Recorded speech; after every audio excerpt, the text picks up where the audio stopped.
Everybody, today we will talk about how to fix or how to solve the problem of Forcestop on Snapchat. To know how to fix or how to solve Forcestop on Snapchat, you should just go to Settings. Here we click Apps, Default Apps, App Settings. Then this list you will enter to the window or to the app of Snapchat and you click. Here in this page of App Info, you will click on Forcestop and you click OK. When you click on Forcestop, you will go to the window of storage. Here we click Clear Cache. And in the end, you can turn on your airplane mode.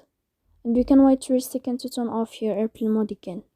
So please don't forget to support us by like and subscribe.